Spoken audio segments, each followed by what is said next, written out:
Hey, everybody, welcome to a special Halloween edition of Paranormal Among Us. Hope everybody's having a great night. This is a pre record. I decided to, do a few stories for you guys, and hopefully you'll enjoy them and have a good time. Hopefully, everybody's being safe out there and having a fun Halloween with kiddos, or if you're going to a party or doing whatever, I hope you're having a fun time and are staying safe. But anyway, I have a couple stories here that I wanted to share with you. One is the one that I wrote. Another one is the one that I plucked off the internet. No, I didn't. I plucked it off. Yeah, I did. Plucked it off the internet. So just a real quick thing. Hope everybody enjoys it, and feel free to leave comments at the end and let me know what you think. So the first one is the one that I wrote. It's entitled Gloria. Pacific was once a busy mining town back in the late 1850s along the Missouri River in eastern Missouri. A fire in 1857 destroyed several buildings along St. Louis Street, which runs through the heart of town. Among the people killed in the blaze was Frederick and Elizabeth Henkin and their three small children, Gloria, David, and Karen. The oldest child, Gloria, was a very shy child, much different than her siblings. Friends and family took note of how Gloria showed no interest in playing with other children in the town, but instead, she would prefer spending many hours upstairs in her room playing alone with her dolls. No one took much notice about her solitude, but they did find it odd that she could often be heard talking to and playing with her imaginary friend named Alice. In the years after the fire in Pacific, the town rebuilt and started thriving again. One house in particular had several different owners over the years. None of the family stayed in the house more than 5 years. Several of the occupants often claimed that the house was haunted, and after that, it didn't take them long to move elsewhere.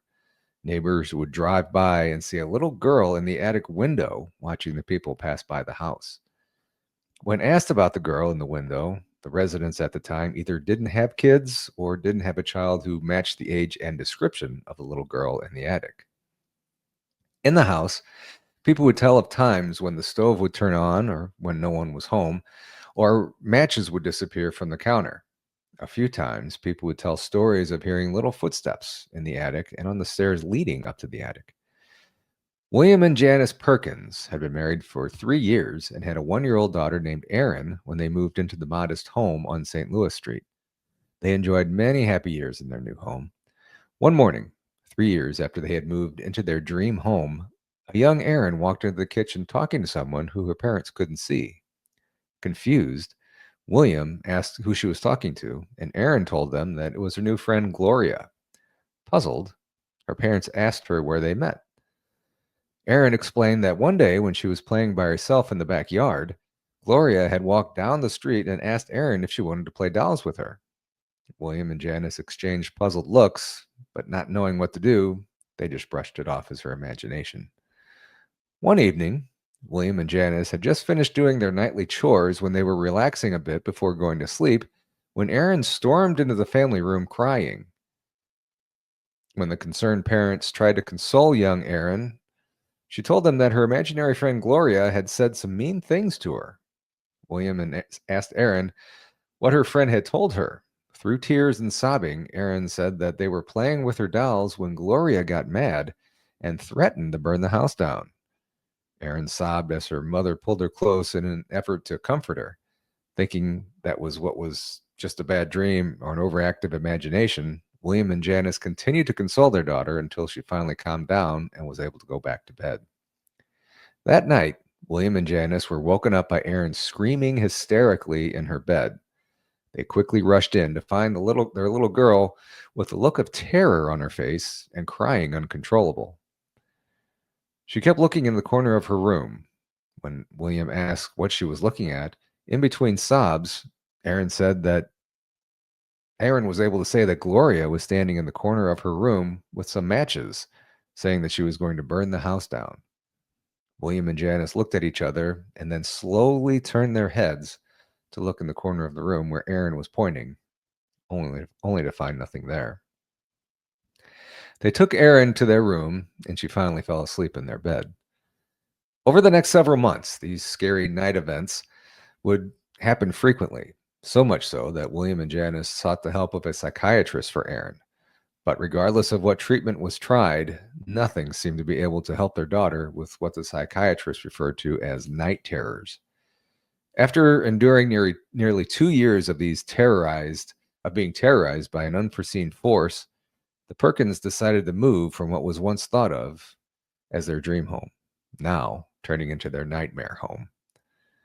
On their initial meeting with the realtor, they were sitting at the kitchen table discussing listing price and everything that goes into selling the house, when out of nowhere, a smoke alarm started going off in the hallway by their bedrooms.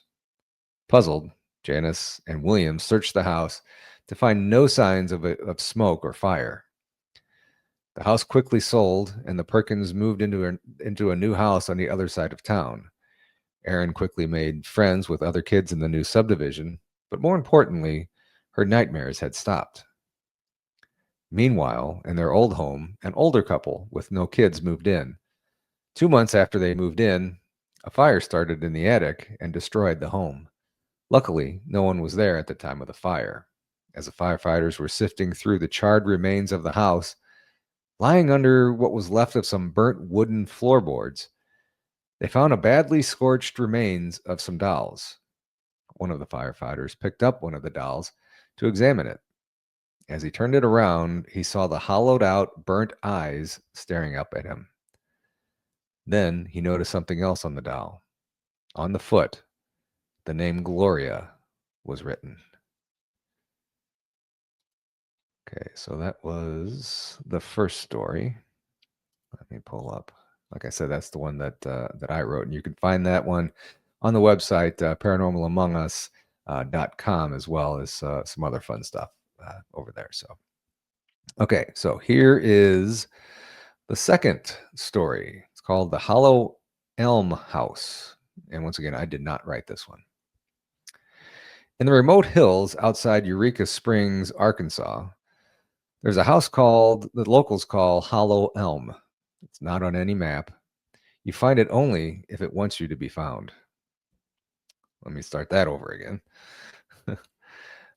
In the remote hills outside Eureka Springs, Arkansas, there's a house locals call Hollow Elm. It's not on any map. You find it only if it wants to be found. Legend says that the house was built in 1894 by the Whitmore family, who vanished one winter without a trace.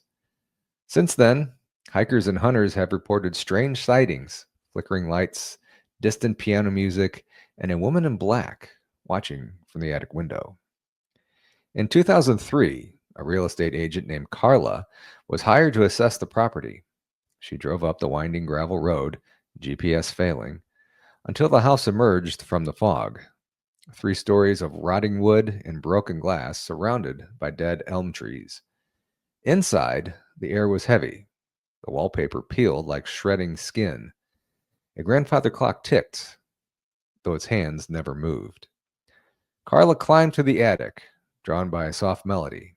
There, she found a child's room untouched by time. Dolls lined the shelves. A music box played on its own. Then she saw it.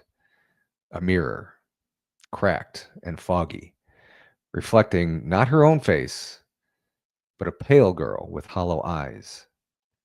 The girl whispered, "You're home now." Carla ran, but the house shifted.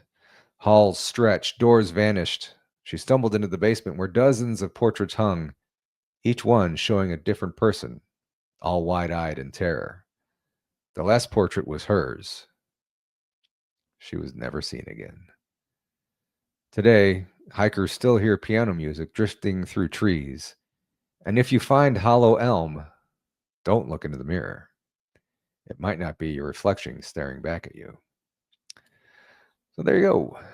2 kind of creepy stories. So hope you guys enjoyed it.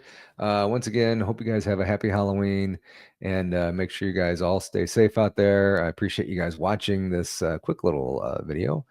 And then we will see you next week on another live. So everybody, thank you very much. And I will see you later. Happy Halloween, everybody.